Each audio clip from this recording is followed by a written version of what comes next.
আচ্ছা, আজকে প্রথম আলোচনা হচ্ছে, যেহেতু প্রথম সাইকোলজির ক্লাস, তাহলে সাইকোলজির উৎপত্তি কিভাবে হলো।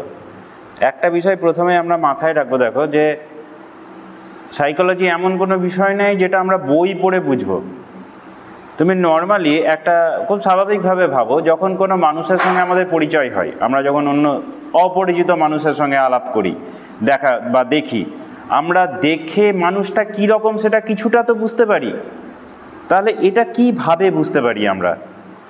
তাহলে সেটা যদি আমি বিজ্ঞান এর যুক্তি ইত্যাদি নিয়ে যদি আসি, তাহলে আমি মানুষটাকে দেখে বুঝতে পারছি মানুষটা কীরকম। তার মধ্যে আমার মধ্যে এমন কিছু ইনপুট আছে যাতে আমি অপর মানুষকে চিনতে পারি। আমি বলে দিতে পারবো মানুষটা স্বভাব কীরকম হতে পারে, হয় না? হ্যাঁ, তা বলি যে না, ওর সঙ্গে বেশি থাকা যাবে না, বা এ আমার ভালো বন্ধু হবে। তো এই যে বিষয়টা আমার ভেতর থেকে আসছে, তার মানে আমি ভেতর থেকে অলরেডি সাইকোলজি জানি। এরকম আমরা প্রত্যেকেই সাইকোলজি জানি। এইবার যে সাইকোলজিটা আমি জানি আর যে সাইকোলজিটায় বইয়ে লেখা আছে, তার মধ্যে কিছু পার্থক্য আছে। কি পার্থক্যটা আছে? কারণ এই বইয়ে যে সাইকোলজি লেখা আছে সেটা বিশেষ কিছু কিছু মনোবিদ, তারা তাদের দৃষ্টিভঙ্গি, তাদের পরীক্ষা নিরীক্ষা, তাদের তত্ত্ব যেগুলো উপস্থাপন করেছেন, প্রমাণিত করেছেন, সেইগুলোকে আমরা বইয়ের মধ্যে পড়ছি। তো এই সাইকোলজিটা একদম প্রথমে যদি দেখি 400 খ্রিস্টপূর্বাব্দে, 400 খ্রিস্টপূর্বাব্দে তোমরা খুব নাম শুনেছ, নাম হচ্ছে হিপোক্রেটাস। নাম শুনেছ? এই হিপোক্রেটাস প্রথম সাইকোলজির একটা কনসেপ্ট দেখিয়েছিলেন, সেটা হচ্ছে ওই ব্যক্তিত্ব। তিনি প্রথম মানুষের মধ্যে ব্যক্তিত্ব আছে এটা, এবং এই ব্যক্তিত্ব আলাদা আলাদা রকমভাবে হয়, এটা তিনি প্রথম দেখিয়েছিলেন। এবং এই হিপোক্রেটাসের শপথ বাক্য পাঠ করতে হয় যখন কেউ ডাক্তার হয়, তাই না? এবং এই যে ব্যক্তিত্ব হিপোক্রেটাস দেখিয়েছিলেন, সেই জন্য কোনো ব্যক্তি যদি নিজের আলাদা আলাদা ব্যক্তিত্ব বজায় রাখে, সে দেখাচ্ছে একরকম কিন্তু সে ব্যক্তিটা ভেতরে ওরকম, তখন আমরা তাকে হিপোক্রিট বলি। তার মানে অলরেডি আমরা কোথাও এটা জানি যে এই ব্যক্তিত্বটা হিপোক্রিটের সঙ্গে জড়িত। আমি বোঝাতে পারছি কি বিষয়টা? তাহলে এই যে হিপোক্রেটাস, তার সঙ্গে সঙ্গে তিনি আরেকটা কথা বলেছিলেন, সেই কথাটা হচ্ছে যে মানুষের মধ্যে 4 রকমের রক্ত থাকে: লাল রক্ত, হলুদ রক্ত, কালো রক্ত, সাদা রক্ত, এবং তাদের মানে পারমুটেশন কম্বিনেশনে মানুষের ব্যক্তিত্ব নির্ধারিত হয়। এই ধারণাটা পরবর্তীকালে ভুল প্রমাণিত হয় এবং আস্তে আস্তে বিজ্ঞান ডেভেলপ করে, কিন্তু প্রথম ব্যক্তিত্বের কনসেপ্ট তিনি দিয়েছিলেন। আর এর আগে সাইকোলজি বিষয়টা যখন আলাদা করে ছিল না, ফিলোসফি ছিল, যখন দর্শন ছিল, সেই দার্শনিকদের মধ্যে গ্রিক, প্লেটো এবং অ্যারিস্টটল, এই 3 জন তাদের যে তত্ত্বগুলো দিয়েছেন সেইগুলোও আমাদের সাইকোলজিতে কিছু কিছু জিনিস পড়তে হবে। আমরা যখন শিক্ষা তত্ত্ব, দর্শন, শিক্ষা দর্শন এই বিষয়টার মধ্যে জানবো, তখন ওই গ্রিক, প্লেটো, অ্যারিস্টটলের কিছু জিনিস আমরা পড়ব। এইবার অ্যারিস্টটলের খুব বিখ্যাত একটা বই আছে, সেটা হচ্ছে ডে অ্যানিমা। এই বইয়ে তিনি আত্মা সম্পর্কে আলোচনা করেছিলেন, এবং আগেকার দিনে দার্শনিকরা এটা মনে করতেন যে আমাদের যাবতীয় বৈশিষ্ট্যের প্রকাশের পেছনে যে শক্তিটা দেয় সেটা হচ্ছে আত্মা। ঠিক এই গ্রিক দার্শনিকরা যে ধারণা পোষণ করতেন বা বলতেন, সেইটার সঙ্গে আমরা কেন একাত্ম বোধ করি? কারণ এই একই জিনিস প্রাচীন ভারতীয় দর্শনেও ছিল। প্রাচীন ভারতীয় দর্শনেও আত্মার উপস্থিতি আছে, ধর্মেও আছে, তাই তো? তাহলে সেই জিনিসটাই আমরা অ্যারিস্টটলের বইতে দেখতে পাই। পরে ধীরে ধীরে তারপরে ধরো এরপরে আর একজন ফরাসি দার্শনিক এলেন, তার নাম হচ্ছে ডেকার্তে। ডেকার্তে বললেন আলাদা আলাদা করে, তখন ডেকার্তে মানে বিজ্ঞান সবে সবে ইভলভ হচ্ছে। মানে তুমি এই ব্যাপারটা এরকমভাবে বোঝার চেষ্টা করো, তুমি দেখেছো যে প্রায় দেখবে বিজ্ঞানের সঙ্গে ধর্মের একটা সংঘাত আছে, তাই না? বিজ্ঞান যে কথা বলে ধর্ম মানে না, ধর্ম যে কথা বলে বিজ্ঞান মানে না। এই সংঘাতটা বিজ্ঞান বা ধর্ম কেউ তৈরি করেনি, এই সংঘাতটা মানুষ তৈরি করেছে। কেন তৈরি করেছে? বিজ্ঞান যখন হামাগুড়ি দিচ্ছে, বিজ্ঞান সবে সবে সদ্য যখন তৈরি হচ্ছে, সেই সময় ধর্ম ক্ষমতার একদম মধ্যগগনে, গোটা পৃথিবীকে ধর্ম নিয়ন্ত্রণ করে, প্রাতিষ্ঠানিক ধর্ম বলতে আমরা যেটা বুঝি। এবং সেই ধর্মের ধ্বজাধারী যারা আছে তারা বাকি মানুষদেরকে নিয়ন্ত্রণ করে। তো আমরা দেখেছি তো এর আগে ধর্মের স্বর্গের টিকিট বিক্রি করা হতো মানুষকে বোকা বানিয়ে, তাই না? এগুলো ইতিহাসে পড়েছি। তো তো বিজ্ঞান যখন সবে সবে ধরো হামাগুড়ি দিচ্ছে এবং কোপার্নিকাস একটা কথা বলছে, গ্যালিলিও একটা কথা বলছে, সক্রেটিস কিছু বলছে, আমরা দেখেছি কি করেছে প্রাতিষ্ঠানিক ধর্ম যারা আছে তারা তাদেরকে ডিনাই করেছে, তাদেরকে হত্যা করেছে। কেন করেছে? কারণ এই সত্যগুলো প্রকাশ পেয়ে গেলে তাদের রুজি রুটি বন্ধ হয়ে যাবে। বুঝতে পারছি? তাহলে ধর্ম বিজ্ঞানের সঙ্গে সংঘাত করছে না, বিজ্ঞান ধর্মের সঙ্গে সংঘাত করছে না। ধর্মকে আশ্রয় করে যারা জীবিকা চালাচ্ছিল, বিজ্ঞানের কথা প্রকাশে তাদের অস্বস্তি হচ্ছে। আবার একই রকমভাবে বিজ্ঞানকে আশ্রয় করে যদি কোনো মানুষ জীবিকা প্রসার করে, যেমন আমরা দেখেছি কোভিডের ক্ষেত্রে আমরা বুঝতেই পেরেছি কোভিড একটা চাপিয়ে দেওয়ার রোগ, এবং সেখানে আমরা বুঝতেই পারছি যে ওই স্যানিটাইজার দিয়ে রোগ আসলেও থামবে না, মাস্ক পরে কিছুই হবে না, তাই তো? তাহলে এইটা তাহলে মানুষকে কোথাও মানে অন্য কোনো একটা ইস্যুর জন্য মানুষকে বোকা বানানো হচ্ছে। তাহলে সেইখানে বিজ্ঞান আমাদেরকে এরকমভাবে বোকা বানাচ্ছে, বিজ্ঞান বানাচ্ছে না, বিজ্ঞানকে যারা ধরে আশ্রয় করে আছে তারা বানাচ্ছে। তো এই রকম ব্যাপারটা বুঝতে পারছি। তো এই যে বিজ্ঞান আর ধর্মের মধ্যে সংঘাতের সময়, সেই সময় ফরাসি দার্শনিক ডেকার্তে বললেন যে আত্মা ফাত্তা বলে কিছু নাই, আছে মানুষের দেহ আছে জন্মসূত্রে পায়, আর মানুষের একটা মন আছে, মনটাই হচ্ছে আসল পাওয়ার, এবং এই মন দিয়েই আমরা সব কাজ করি। তাহলে এইখানে দেহ আর মনের একটা ডুয়ালিটি সম্পর্ক বললেন প্রথম ডেকার্তে, এবং তিনি আত্মাকে অস্বীকার করলেন। এই ডেকার্তের পরে আর একজন দার্শনিক এলো, সে হচ্ছে জন লক। এই জন লক পরে আমরা জানবো জন লক দ্বারা প্রভাবিত হয়েছিলেন পেঁয়াজে, যার তত্ত্ব খুব ইম্পর্টেন্ট এবং আমাদেরকে পড়তে হয়, ঠিক আছে? তাহলে এই জন লক তিনি বললেন যে এই দেহ আর মনের কনসেপ্টটা সঠিক নয়, কারণ মানুষের কোনো ধারণাই জন্মগত নয়। দেখো, আমরা যদি পেঁয়াজের থিওরি পড়ি, পেঁয়াজে একটা কথা বলেছেন, তিনি জ্ঞানের নির্মাণের কথা বলেছেন, তাই না? নির্মিতিবাদী, আমরা জানি নির্মিতিবাদী মনোবিদ পেঁয়াজে।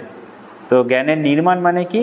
সেটা হচ্ছে পরিবেশের সঙ্গে আমি ইন্টারাক্ট করছি, যখন প্রতিক্রিয়া করছি বিভিন্ন বস্তুর সঙ্গে, সেই প্রতিক্রিয়ার জন্য আমার মধ্যে জ্ঞান তৈরি হচ্ছে, জ্ঞানের নির্মাণ হচ্ছে, অনবরত হচ্ছে, সারা জীবন ধরে হচ্ছে। এটাকে তিনি স্কিমা বলেছেন, মস্তিষ্কে কি স্কিমা আকারে সঞ্চয় হচ্ছে। তার মানে আমি জন্ম থেকে ফাঁকা খাতার মতো জন্মাই না, কিন্তু জন্ম থেকে আমি কিছু ক্ষমতা নিয়ে জন্মাই, যার জন্য আমি জ্ঞানের নির্মাণ করতে পারি। বুঝতে পারছি তো? তাহলে এই রকমভাবে ধীরে ধীরে যখন মানে একটু একটু করে উন্নত হচ্ছে, তারপরে ডারউইন এলেন। ডারউইন আসার পরে বিবর্তনবাদ কনসেপ্টটা এলো, সেই বিবর্তনবাদের ক্ষেত্রে বিজ্ঞান এক ধাক্কায় অনেকটা উন্নত হয়ে গেল। এরকম ধাপে ধাপে পাল্টাতে একটা সময় যখন এলো, যখন বলা হলো যে যখন সাইকোলজি বিষয়টাকে আলাদা করে তৈরি করা হলো। এবার এইটা যদি সাইকোলজি তোমরা দেখো, তাহলে এটা দেখেইছো যে সাইকো আর লোগোস দুটো, সাইকি আর লোগোস দুটো শব্দ থেকে তৈরি। এবার প্রথমে লোগোস মানে তো বুঝতেই পারছি কি, সাইকি মানে কি যদি বলা হয়, কি আছে তোমরা বইয়ে পড়েছো বলো? সাইকি আর লোগোস দুটো শব্দ, একটা হচ্ছে আত্মা। এইবার ওইখানটায় কিছু কিছু বইয়ে দেওয়া থাকে মন বা আত্মা। সাইকি শব্দের অর্থ কি? মন বা আত্মা। আর লোগোস মানে বিজ্ঞান। তার মানে সাইকিটা আত্মা বলা হবে না মন বলা হবে, এই নিয়ে দ্বন্দ্ব চলছিল। কেন দ্বন্দ্ব চলছিল? একদম প্রথম দিকে মানুষ যখন আত্মার অস্তিত্বে বিশ্বাস করত, তখন বলতো আত্মার বিজ্ঞানই সাইকোলজি। তারপরে যখন আস্তে আস্তে এই ক্রোনোলজিটা বোঝার চেষ্টা করো, বিজ্ঞানের সঙ্গে ধর্মের সংঘাত হচ্ছে, এবং বিজ্ঞান আস্তে আস্তে জায়গা করছে মানুষের মনে, ধর্ম সম্পর্কে মানুষের মধ্যে মানে মানুষকে যে বোকা বানানো হয়েছে সেটা বুঝতে পারছে। তখন বলা হচ্ছে যে আত্মার অস্তিত্ব নাই, যা কিছু আছে আমার মন আছে। তখন মনের বিজ্ঞান হলো সাইকোলজি। তারপরে মার্কেটে প্রবেশ করলো আচরণবাদীরা। আচরণবাদী বিজ্ঞানী কার হাত ধরে মানে আমরা দেখেছি মনে হয় বলো? আচরণবাদী বিজ্ঞানী, আচরণবাদের জনক কাকে বলা হয়? বলা হয় ওয়াটসনকে বলা হয়। কিন্তু এই আচরণবাদ যদি দেখি, তাহলে এর আগেও আচরণবাদ ঢুকেছিল। কোথা থেকে ঢুকেছিল আচরণবাদ? সেই আচরণবাদ ঢুকেছিল প্যাভলভের হাত ধরে। প্যাভলভেরও আগে আচরণবাদ ঢুকেছে। প্যাভলভের যিনি টিচার ছিলেন তার নাম হচ্ছে সেকেন্ড, রাশিয়ারই। তিনি একটা বই লিখেছিলেন, সেই বইয়ে মানুষের রিফ্লেক্সের কথা বলেছিলেন প্রথম। মানে আমরা যে প্রতিক্রিয়া করি, উদ্দীপনার ক্ষেত্রে যে প্রতিক্রিয়া করি, সেই কথাটাকে তিনি রিফ্লেক্স বলেছিলেন। এই রিফ্লেক্সটাই পরবর্তীকালে প্যাভলভ তার থিওরিতে এই রিফ্লেক্স শব্দটা ব্যবহার করেছে, এবং প্যাভলভ তার তত্ত্বের জন্য 1902 সালে নোবেল পেয়েছিলেন। নোবেল পাওয়ার পরে গোটা পৃথিবী সেই বিষয় সম্পর্কে জানতে পারলো, প্যাভলভ জনপ্রিয় হয়ে গেল, প্যাভলভের থিওরি গোটা চারিদিকে বিজ্ঞানে পড়া শুরু হতে লাগলো, এবং প্যাভলভ এর যে থিওরিতে দেখা হয়েছিল, মানে এর আগে লোকজন যারা বলেছিল না, দার্শনিক বা যারা বলছিলেন, তারা শুধু তত্ত্ব দিচ্ছিলেন। প্যাভলভ প্রথম একজন বিজ্ঞানী যিনি হাতে কলমে করে দেখালেন যে এইভাবে করলে জীবের আচরণকে পাল্টানো যেতে পারে। ব্যাপারটা বোঝাতে পারছি কি? তার আগে ধরো জন লক কিছু বলছে, ডেকার্তে কিছু বলছে, সবাই বলছে, করে দেখাচ্ছে না কেউ। আর এই একজন ব্যক্তি যিনি বললেন সেটা করে দেখালেন, প্রমাণ করে দেখালেন বলে নোবেলও পেলেন। হ্যাঁ, তো এইবার আমরা ওখানে পড়েছি অনুবর্তনবাদ, সংযোজনবাদ, একটা শুরু হলো একটা ধারা। এর পরবর্তীকালে প্যাভলভের পরে স্কিনার এলেন, স্কিনার সক্রিয় অনুবর্তনবাদের তত্ত্ব রাখলেন, তাই তো?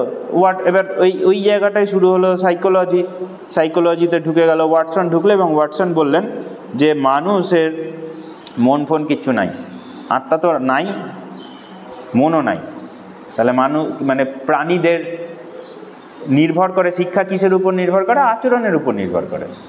যখন কোনো একটা উদ্দীপনা হবে, সেই উদ্দীপনার এগেনস্টে আমি যা কিছু আচরণ করছি, সেইটাই আমার আচরণকে নির্ধারণ করে দেয়, কিভাবে রেসপন্স করছি, এবং সেই অনুযায়ী আমার শিক্ষা হয়।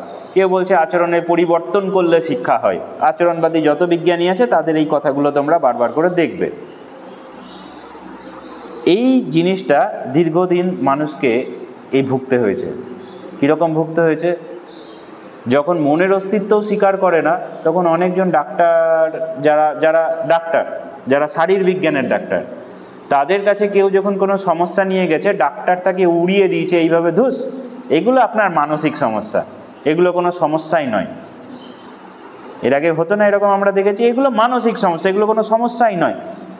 এখন বিজ্ঞান বলছে যে মনের সমস্যা শারীরিক সমস্যার থেকেও অনেক বেশি গুরুত্বপূর্ণ। কেন? কিভাবে? বলছে যদি কেউ ডিপ্রেশনে থাকার ফলে যে পরিমাণে ব্যথা উৎপন্ন হয়, সেটা শারীরিক যে কোনো দুর্ঘটনার থেকে বেশি হতে পারে। দেখা যাচ্ছে যদি কারো বন্ধু বিচ্ছেদ হয়, সম্পর্ক নষ্ট হয়েছে, ডিভোর্স হয়েছে বা ব্রেকআপ হয়েছে, এই জাতীয় যদি বিচ্ছেদ হয় কোনো ব্যক্তির, তার কাছের ব্যক্তি বা তার সবথেকে কাছের মানুষটা মারা গেছে, সেই সময় তার মনে যে যন্ত্রণা হচ্ছে, সেই যন্ত্রণাকে বিজ্ঞান এখন মাপার চেষ্টা করতে গিয়ে দেখছে সেই যন্ত্রণা যেন কয়েকটা হাড় ভেঙে যাবার সমান, এবং সেটা শুধু একবারে নয়, দীর্ঘদিন ধরে সেটা পেতে হচ্ছে। এবং এইটা যখন থেকে বিজ্ঞান বুঝতে পারলো, তখন থেকে মন গুরুত্ব পেল। তখন থেকে বলা হচ্ছে যে না, মনের রোগ হলে তাকে অস্বীকার করা যাবে না, তার চিকিৎসা করতে হবে, তাই না? তারপর থেকে আলাদা করে সাইকিয়াট্রিস্ট, সাইকোলজিস্ট আলাদা তৈরি হয়ে গেছে, তাই না? এখন যদি কারো মন খারাপ করে, তার জন্য ওদের কাছেও চিকিৎসা আছে, ওষুধ আছে। তার মানে যে বিজ্ঞান এক সময় বলেছিল মন বলে কিছু হয় না, তারা অস্তিত্ব স্বীকার করছে, মন হয়। আরও বেশ কিছু বছর পর হয়তো বিজ্ঞান বলবে আত্মা বলেও কিছু হয়, কারণ শুরুতে হয়েছিল আত্মার বিজ্ঞান থেকে। আত্মার বিজ্ঞান, মনের বিজ্ঞান, আচরণের বিজ্ঞান, আচরণের পরিবর্তনের বিজ্ঞান, আবার মনের বিজ্ঞান, তাহলে ঘুরিয়ে আবার আত্মার বিজ্ঞান আসতেও পারে। আমরা হয়তো থাকবো না তখন দেখার জন্য, কিন্তু বিজ্ঞান আবার বলবে যে না, এরকম কিছু একটা অস্তিত্ব আছে যেটা মনের থেকে ঊর্ধ্বে। এবং বিজ্ঞান বললে তারপরে আমরা বিশ্বাস করবো তা তো নয়, আমরা তো সবাই জানি, তাই না? তো বিজ্ঞান বলে না, সেই জন্য ওই জায়গাটায় আমাদের দ্বন্দ্বটা সৃষ্টি হয়। যাই হোক, তাহলে এইরকম ভাবে তোমার আচরণবাদ সৃষ্টি হলো। এইবার তাহলে মনোবিজ্ঞানকে বিজ্ঞান কেন বলা হয়? তার আগে বলো তোমরা বিজ্ঞান বলতে কি বোঝো? বিজ্ঞান কথাটা কীভাবে এসে? জ্ঞানের সঙ্গে বি যোগ হয়ে, তাহলে বি যোগ হওয়াটার অর্থ কি? বিশেষ জ্ঞান। তাহলে যে জ্ঞানটা বারবার, মানে যে জ্ঞানটা পরীক্ষালব্ধ জ্ঞান, যে জ্ঞানটা পুনঃ পরীক্ষা বা সমীক্ষার মাধ্যমে প্রমাণিত হয়েছে, সেইটাকেই বিজ্ঞান বলবো। মানে হঠাৎ করে কিছু একটা ঘটনা ঘটে গেল, সেটা ফ্লুক হতে পারে, কিন্তু যদি বারবার সেই ঘটনাই ঘটে, মানে কোনো জিনিসকে যদি আমি উপরে ছুঁড়ে দিই, সেটা নিচে এসে পড়বে, কোনো কারণে নিচে এসে পড়লো না, সেটা ফ্লুক হতে পারে। হয়তো পাখিতে ধরে নিয়ে চলে গেছে বা কিছু একটা হয়েছে, কিন্তু সেটা বাস্তব না। যেটা বারবার করে হবে এবং সেটা প্রমাণিত হলো, তাহলে সেটা বিজ্ঞান। তাহলে এই বিজ্ঞানের বই, আমরা যখন মনোবিজ্ঞানের বিষয়গুলো বইয়ের মধ্যে পড়ছি, তার অর্থটা হচ্ছে এটা, এখানে যা কিছু লেখা আছে সেগুলো পুনঃ প্রতিষ্ঠার মাধ্যমে পরীক্ষিত সত্য বলেই সেগুলো এখানে বিজ্ঞান আকারে লেখা আছে। ঠিক আছে, এই ব্যাপারটা বুঝতে পারছি তো? আচ্ছা, এইবার আমাদেরকে যদি দেখি এই বিজ্ঞানের ক্ষেত্রে কয়েকটা পদ্ধতি আছে, যে পদ্ধতির মাধ্যমে আমরা সাইকোলজিকে বোঝার চেষ্টা করি। এই পদ্ধতিগুলো তোমরা হয়তো জানো, না জানলে একটু নোট ডাউন করে নাও। যে কটা পদ্ধতি আমরা মোটামুটি জানি, একটা হচ্ছে পরীক্ষণ পদ্ধতি, জানি তো পরীক্ষণ পদ্ধতি, পরীক্ষণ, অন্তর্দর্শন, শুধু লিখে নাও, পরীক্ষণ, অন্তর্দর্শন,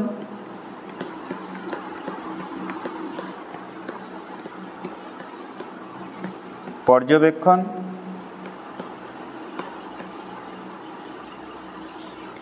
পরিসংখ্যান,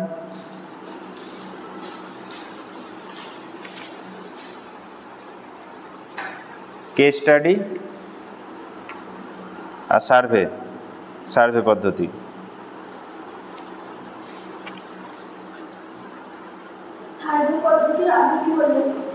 পরীক্ষণ, অন্তর্দর্শন ও কেস স্টাডি।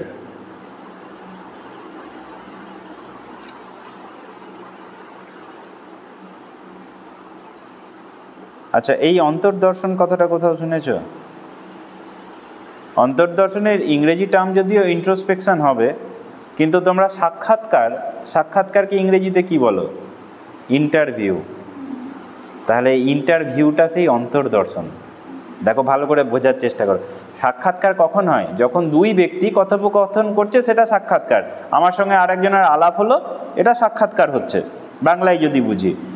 কিন্তু আমি যখন ইন্টারভিউ, মানে কি, আমি ভেতরে ঢুকে দেখার চেষ্টা করছি সেই ব্যক্তিটা কেমন, সে এই কাজের জন্য উপযুক্ত হবে কি হবে না, তাই না? তাহলে ইন্টারভিউ বোর্ডে তোমরা পরীক্ষায় পাস করে যখন ইন্টারভিউ বোর্ডে যাবে, সেখানে বোর্ডের যারা সদস্য থাকবেন তারা তোমার সঙ্গে কথা বলে এটা বোঝার চেষ্টা করবেন তো তুমি উপযুক্ত টিচার হবে কি হবে না। তাহলে সাক্ষাৎকারের থেকেও ওটা বেশি অন্তর্দর্শন।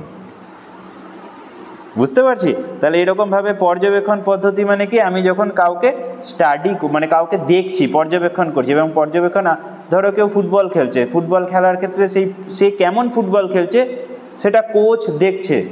তাহলে কোচ অ্যাকচুয়ালি কি করছে? পর্যবেক্ষণ করছে কেমন ফুটবল খেলছে। তাহলে এরকম পর্যবেক্ষণ পদ্ধতি। এবার কেস স্টাডি বা চিকিৎসা পদ্ধতি কি, এটা বলতে পারি, এরকম ধরো কোনো একটা শিশুর সমস্যা হয়েছে, সে স্কুলে এসে ঠিক মতন পড়া বুঝতে পারছে না, তাহলে আমি তাকে কাছে ডেকে তার সঙ্গে কথাবার্তা বলে বোঝার চেষ্টা করব তার সমস্যাটা কোথায়। তার বাড়িতে কোনো সমস্যা হয়েছে না, তার শারীরিক সমস্যা হয়েছে না, স্কুলে কারোর সঙ্গে কোনো ঝামেলার কারণে না, বা তার অন্য কোনো কারণে মন খারাপ হয়েছে। বুঝতে পারছি ব্যাপারটা? তাহলে এটা হচ্ছে কেস স্টাডি। হ্যাঁ, তাহলে এইরকমভাবে এই পদ্ধতিগুলো প্রত্যেকটাই, মানে এইগুলো কেন লিখে নিচ্ছি, কারণ এইগুলো থেকে একটু একটু প্রশ্ন আসতে পারে। বুঝতে পেরেছি? আচ্ছা, এরপরে যদি এগুলো তোমাদের বইয়ে আলোচনা করা আছে, যদি বলো তাহলে আমি পরে, না হয় তুমি একবার দেখে আসবে, যদি মনে হয় তাহলে আমি একটু ডিটেলসে আলোচনা করে দেবো। ঠিক আছে? আচ্ছা, এইবার তারপরে হচ্ছে, যখনই সাইকোলজিতে ঢুকছি, আমরা সাইকোলজিতে ঢুকলে আমরা দেখব আমাদেরকে বেশ কিছু ইজম বা বাদ সম্পর্কে জানতে হবে। প্রথমে আমরা জানি আচরণবাদ বা এটা অনুষঙ্গবাদ, তারপরে হচ্ছে কাঠামোবাদ, তারপরে ক্রিয়াবাদ, সমগ্রতাবাদ, মনসমীক্ষণ তত্ত্ব, লাস্টে অস্তিত্ববাদ। এইগুলোর মধ্যে এবার সাইকোলজির অনেকগুলো ভাগ আছে। কীরকম ভাগ আছে? যে মনোবিদ্যা আমরা পড়ছি, সেই মনোবিদ্যা যদি ডাক্তারি সংক্রান্ত হয় তাহলে সেটা ক্লিনিক্যাল সাইকোলজি হবে, যদি খেলা সংক্রান্ত হয় স্পোর্টস সাইকোলজি হবে, যদি শিক্ষা সংক্রান্ত হয় তাহলে এডুকেশনাল সাইকোলজি হবে। তাহলে আমাদেরকে এডুকেশনাল সাইকোলজি আর চাইল্ড সাইকোলজি, এই দুটো বিষয় পড়তে হচ্ছে। ব্যাপারটা বুঝতে পারছি তো? তাহলে এই ক্ষেত্রে একটা তোমাদের এরপরে আর একটা দুটো দিন পর পরীক্ষা নেব, তো ওইখানটা এরকম প্রশ্ন থাকে, দেখবে যে যদি কোনো ব্যক্তির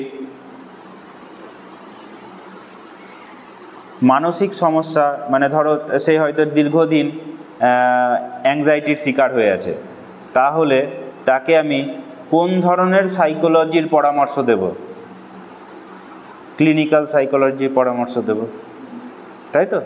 মানসিক মানে ডাক্তারের কাছে গিয়ে ক্লিনিক্যাল সাইকোলজির মাধ্যমে সে নিজেকে আপগ্রেড করতে পারে। আচ্ছা, তারপরে হচ্ছে আরেকটা হয় কাউন্সেলিং হয়। কাউন্সেলিং কথাটা শুনেছ? কাউন্সেলিং সাইকোলজিতে আছে। যদি বলা হয় এরকম প্রশ্ন থাকে, কারণ যেহেতু সমাজের অংশ তো একটা প্রতিষ্ঠান, শিক্ষা প্রতিষ্ঠান, বিদ্যালয়, যদি বলল যে এরকম হলো যে দেখা গেল কোনো শিক্ষার্থীর পড়াশোনা সংক্রান্ত বুঝতে অসুবিধা হচ্ছে, কারণ তার বাবা মায়ের মধ্যে দ্বন্দ্ব চলছে এবং বাবা মায়ের বিয়েটা টিকবে না, এরকম কথাবার্তা তুমি জানতে পারছো, তাহলে কি করবে? ম্যারেজ কাউন্সিলরের দ্বারস্থ হতে হবে। ব্যাপারটা আমি বোঝাতে পারছি কি? এবার এইখানটায় কিন্তু টিচারের অনেকগুলো রোল আছে, যেগুলো আমরা পরবর্তীতে আলোচনা করব। তাহলে এই বিষয়গুলো বুঝতে হচ্ছে, সাইকোলজির যে বিভিন্ন শাখা আছে, সেই সাইকোলজির বিভিন্ন শাখা সম্পর্কেও একটু একটু করে জানতে হবে, কারণ পরীক্ষার মধ্যে সেই প্রশ্নগুলো থাকছে। কারণ একজন শিক্ষক তো সমাজের গুরুত্বপূর্ণ ব্যক্তি, তিনি শুধুমাত্র শিক্ষার্থীদেরকে তৈরি করছেন তা না, সমাজের অন্যান্য লোকেরাও তাকে দেখে তার আচরণ, তার ব্যক্তিত্ব অনুকরণ করে বা তাকে একজন আদর্শ বলে মনে করে। তো সেই জন্য একজন শিক্ষককে সমাজের অনেক কিছু বিষয় সম্পর্কেই ওয়াকিবহাল হতে হবে। ঠিক আছে? তাহলে এই বিষয়গুলো আমরা জানব।